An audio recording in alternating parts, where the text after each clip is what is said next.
The rain pounded our Seattle home that Tuesday night, each drop a relentless assault on the windows of the life I thought was mine. I was Rachel Bennett, 42, an elementary school teacher who lived for the moment a student's eyes lit up with understanding. My world was my husband, John, and our daughter, Lily, 12, whose obsession with Nancy Drew mysteries and infectious giggle could banish the gloomiest Pacific Northwest day. John and I met at the University of Washington, our connections sparking over late-night study sessions, greasy diner coffee, and dreams of a shared future. We married at 23 in a backyard ceremony, fairy lights twinkling, friends toasting our forever. 15 years later, our Queen Anne Craftsman home, weekend hikes in the Cascades, and movie nights with Lily felt like a dream fulfilled. John, a software engineer at a tech giant downtown, was my rock, home by 6 to chop vegetables for dinner or cheer at Lily's soccer games, his steady presence anchoring our family. Or so I believed. That night, searching his briefcase for a charger, my fingers brushed a hidden pocket. A second phone buzzed inside, its screen flashing a text. "Can't wait to see you tonight, my love. The kids miss Daddy." My heart lurched, a sickening thud. Kids? My love? The hook sunk deep, a jagged tear through my reality. John wasn't just unfaithful, he was living a secret life that would shatter everything I cherished. The phone fell our king-sized bed, the one we'd picked out at IKEA, laughing about our grown-up purchase during our first year of marriage.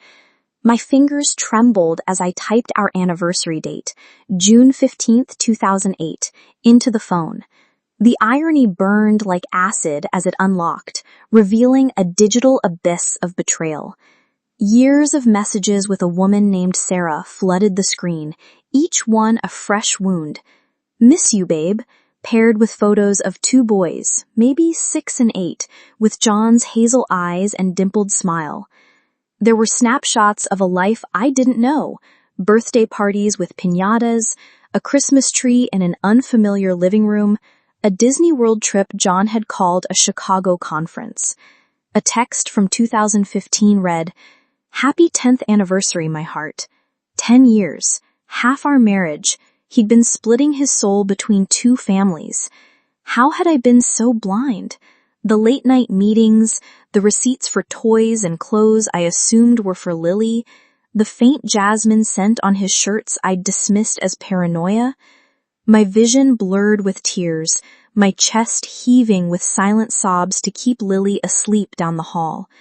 Beneath the grief, a spark of rage ignited, fierce and unyielding. Who was this man I'd shared my life with, and how dare he fracture our daughter's world? I replayed our life like a detective, searching for clues I'd missed. The time he'd missed Lily's school play for a last-minute work trip. The expensive Lego sets I found in the garage, brushed off as gifts for a colleague's kid. The way he'd linger on his phone, smiling at messages he never shared. Each memory twisted the knife deeper, my trust in him crumbling like sand. I sat there for hours, scrolling through his secret life, each photo of Sarah, a pretty brunette with a warm smile, stoking my fury. By the time the clock struck midnight, I was a storm of emotions, betrayal, shame for my blindness, and a growing resolve to protect what was left of our family. I tucked the phone away, my hands steadier now, and made a silent vow. John would not destroy us. John slipped in at 11:45 p.m., rain-soaked, carrying that faint jasmine scent. Not mine. I waited in the kitchen, the phone glowing on the counter like a silent accuser. The room smelled of the lasagna we'd eaten earlier, a cruel reminder of the normalcy I'd clung to. "Who's Sarah?" I whispered, my voice a tight coil, shielding Lily from the chaos. His face drained of color, eyes darting like a trapped animal.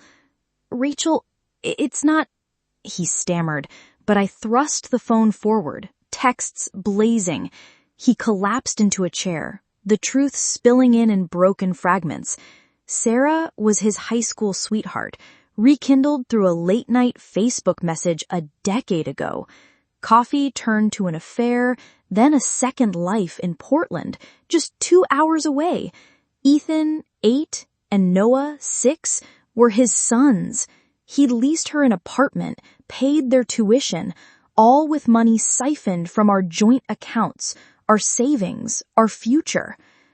"I love you both," he choked, dropping to his knees, hands reaching for me. "I didn't want to hurt you." Love? The word was a slap, bitter and hollow. I screamed, a raw, primal sound that echoed through the house. "Get out!" I hurled his clothes into a suitcase, shoes clattering against the hardwood. Lily's footsteps pattered down the hall, her wide eyes brimming with fear. "Mammy? Daddy?" she whimpered, clutching her stuffed bunny. Explaining that Daddy had another family, another home, broke us both. She sobbed into my arms, her small body shaking, and I held her, whispering promises I wasn't sure I could keep. But inside, I was drowning. Every "I love you" from John, now a lie. The weeks that followed were a fog of agony and survival. I hired Rebecca, a divorce lawyer with a shark's instinct for dismantling liars, and threw myself into unraveling John's deception. His betrayal was a labyrinth. $250,000 funneled into a secret account, my signature forged on loans that put our home at risk. I pored over bank statements at 2 a.m., my coffee cold, my eyes burning. I barely ate, my reflection gaunt in the bathroom mirror, my heart a war zone of grief and fury. My best friend, Mia, a no-nonsense real estate agent with a penchant for bold lipstick, became my lifeline. She'd show up with lasagna, Pinot Grigio, and fierce encouragement. "Don't let him break you, Rachel. You're stronger than this." Lily struggled, her A's slipping to C's, her laughter replaced by earbuds and a locked bedroom door. I found her one night, curled up with her journal, writing, "Why didn't Daddy love us enough?" My heart splintered, her pain fueling my resolve. Therapy with Dr. Ellis became my sanctuary, a quiet office where I unraveled years of gaslighting. "You trusted because you loved," she said, her voice steady. "Now rebuild yourself." I began to shift from a naive wife who'd trusted blindly to a woman with a mission, my pain forging a steely core. I wasn't just fighting for me, I was fighting for Lily, for our future. But revenge? It simmered like a storm on the horizon, not petty vandalism, but a calculated reckoning to reclaim my power. Discovery in the divorce uncovered a gold mine. John's tech firm had a morality clause.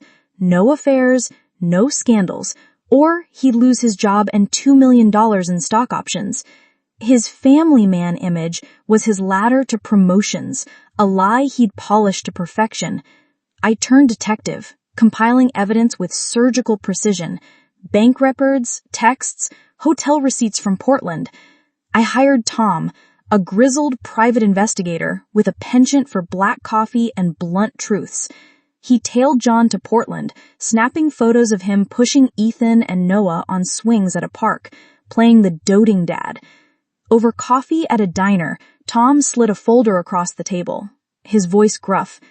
"This guy's a pro at lying, but we're better." The photos were damning. John laughing with Sarah, oblivious to the lens. My emotions churned, grief for the life I'd lost, fury at his audacity, and a thrilling pulse of justice taking shape. I wasn't just surviving, I was strategizing, evolving into someone who could outmaneuver the man who deceived me for a decade. The first surprise came from an unexpected ally, Sarah's call. "Rachel? It's Sarah. Can we meet?" My instinct was to slam the phone down, but her voice trembled with urgency, not malice. We met at a Tacoma coffee shop, a neutral ground between our worlds. The smell of espresso grounded me as I faced her. younger, with tired eyes and a nervous habit of twisting her ring. "He told me he was divorced," she said, tears spilling. "I didn't know about you for years." John had played us both, promising her a future while keeping me in the dark. His boys, Ethan and Noah, worshipped him, calling him daddy, oblivious to his lies. We sat for 3 hours, sharing stories of his charm and deceit, our pain forging an unexpected bond. Sarah described how he'd show up with gifts, spinning tales of a life he'd never deliver. I shared how he'd kiss Lily goodnight while texting Sarah from our couch. We weren't rivals, we were sisters in betrayal. Sarah handed over her own evidence, texts, emails, proof of his broken promises. My evolution deepened, from victim to warrior, fueled by a sisterhood I never saw coming. Emotions swirled, empathy for her, heartbreak for her kids, and a burning resolve to end his charade. But before the reckoning, I had to rebuild myself. I started small, reclaiming pieces of me John had buried. I joined a pottery class, my hands shaping clay into bowls that felt like metaphors for my heart, cracked but mendable. I ran along the Puget Sound, the salt air clearing my mind, my legs stronger with each mile. Lily and I baked cookies on Sundays, her laughter slowly returning as we dusted flour on each other's noses. Mia dragged me to karaoke, where I belted out Adele, my voice raw but free. Each step was a brick in the foundation of a new Rachel, one who wasn't defined by John's lies. Dr. Ellis helped me name my pain: gaslighting, betrayal trauma, the slow erosion of self.